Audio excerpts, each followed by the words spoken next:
Welcome to the dojo, Young Samurai. Konnichiwa. Welcome back, Young Samurai, for another Ninja Night Read. We're going to be reading Chapter 3 of my sampler, Young Samurai, The Way of Fire, by myself, Chris Bradford. In the last chapter, Jack was finding himself fighting in a river fight with wooden swords with his arch rival Kazuki.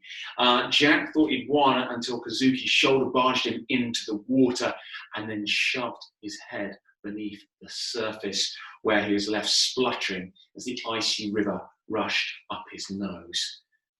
Let's see what happens next in Chapter 3. Hojujitsu. Yame! Shouted Sensei Hosokawa from the riverbank.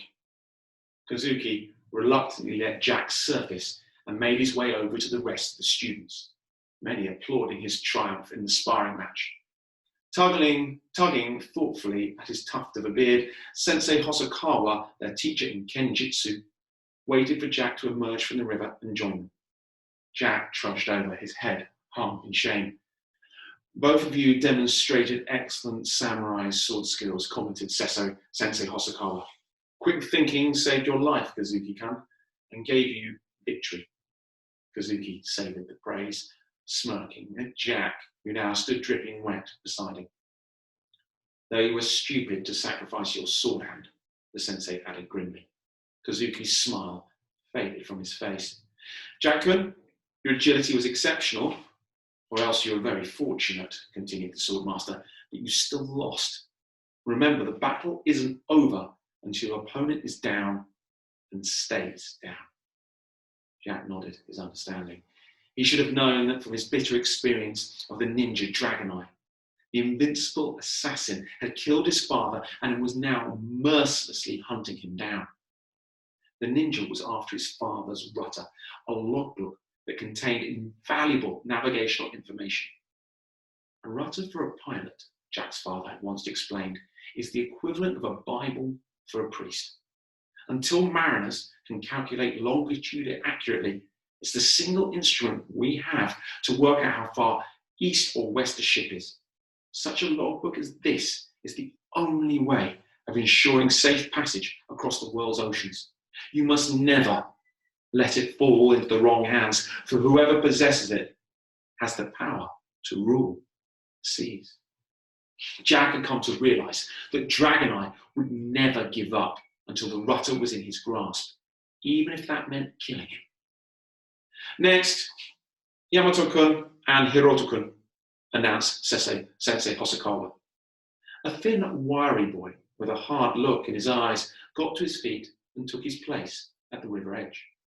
Hiroto was one of the most vindictive members of Kazuki's gang. He'd once beaten up Jack in an unfair fight, so Jack now had his fingers crossed that Yamato would win his match. It didn't take long. Looking to take Yamato off guard, Hiroto attacked before Sensei Hosokawa called Hajime.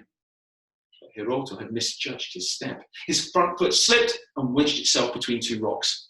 Yamato, seizing the advantage, struck the powerless Hiroto across the stomach with the full length of his bokken.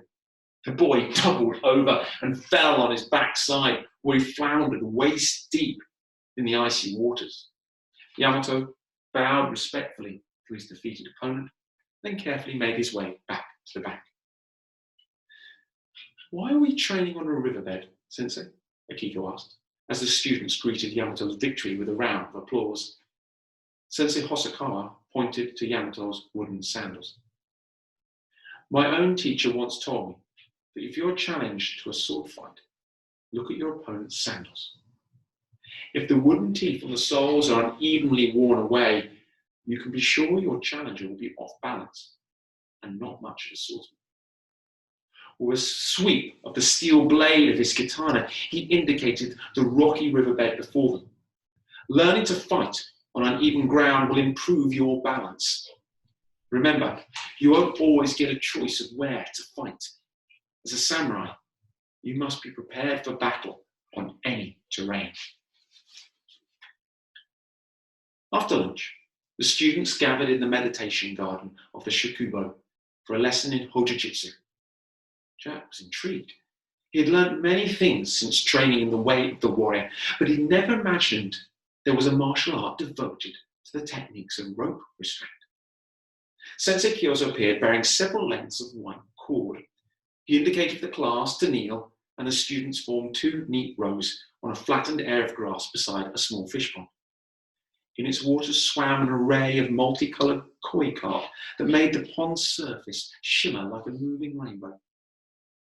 To control aggression without inflicting injury is the art of peace, began Sensei Kyozo. Hojo Jitsu is the essence of this philosophy. The techniques that I'll demonstrate are useful for securing a saddle, tethering a horse, and even hanging up your armor. But the art is primarily used for restraining a prisoner. He unwound one of the shorter lengths of cord.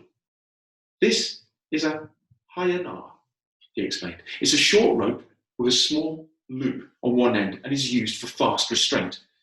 If you don't have one of these to hand, you can always use the sagyo attached to your sword saya.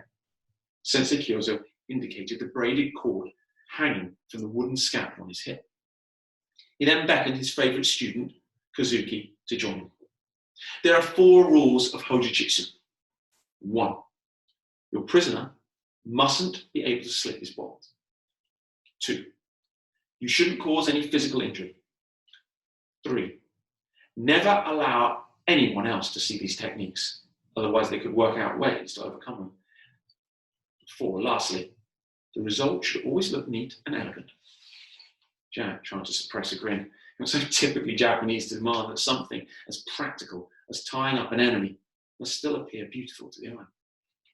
First, I'm going to demonstrate the diamond wrapping technique. Sensei Kyozo doubled the rope and placed the halfway point of Kazuki's Adam's apple. He then wrapped the 3 ends around the boy's back, crossing one over the other, and wound Kazuki's upper arms tight to his sides. He brought the 2 ends together before wrapping the cords around Kazuki's wrists behind his back and securing them with a couple of twists. A final tug pulled taut the whole diamond-shaped girdle. Within a matter of seconds, Kazuki had been bound and immobilized.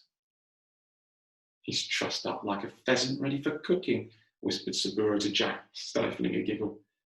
Kazuki must have heard them because he glared in their direction, struggling against his bonds to free himself, but it was futile. The restraints didn't give at all.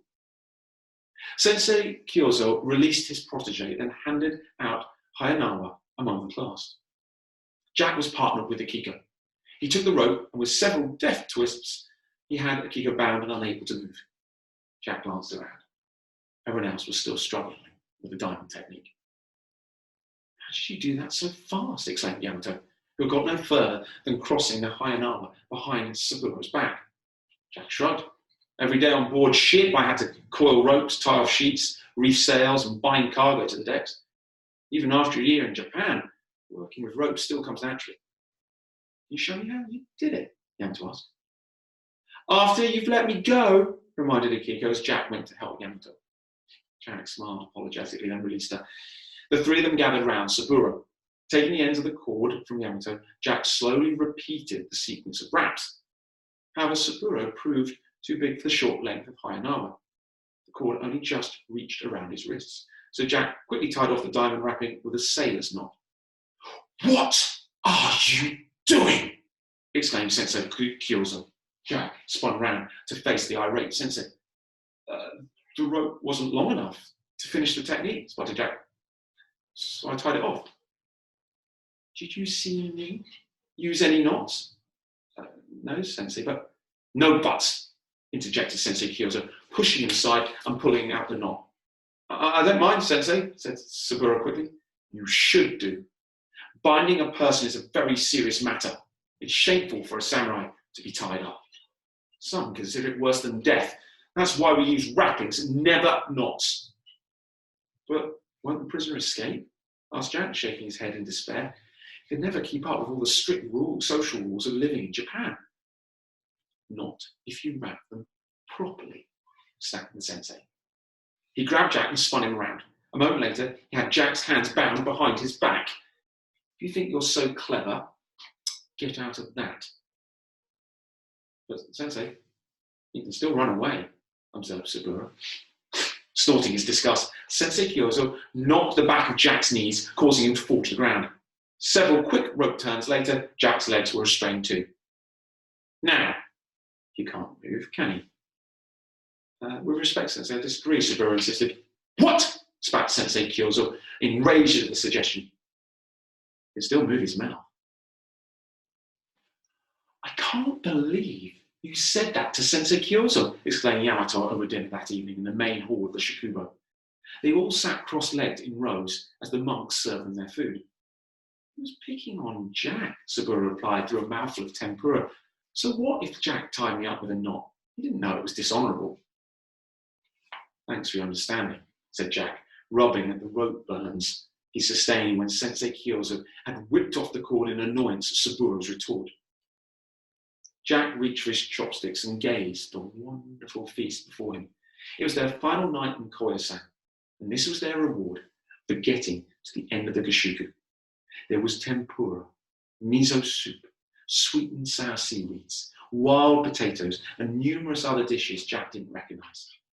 Akiko had explained this meal was called Shojin Ryori. It was the traditional vegetarian food prepared by the Koyasan temples, the secret recipes having been passed down from monk to monk for over 700 years. Try the gomotofu. It's delicious, Akiko suggested. Jack used his chopsticks to pick up a soft, pinkish cube. He dipped it in the soy sauce before dropping the delicacy into his mouth. The gomotofu melted on Jack's tongue. It was deliciously rich, almost sweet, with a strong sesame aftertaste. He grinned at Akiko in appreciation. Young Samurai, proclaimed Sensei Hosokawa from the head table at the far end of the room. They all stopped eating. The last day of the Gashuku is always a time to celebrate. But tonight, you must face one more challenge. Oh, there was a weary groan from the exhausted students. Sensei Hosokawa held up his hand for silence. Prepare yourselves for the way of fire. I hope you enjoyed that, young samurai. Join me again tomorrow for another Ninja Night Read. Sayonara.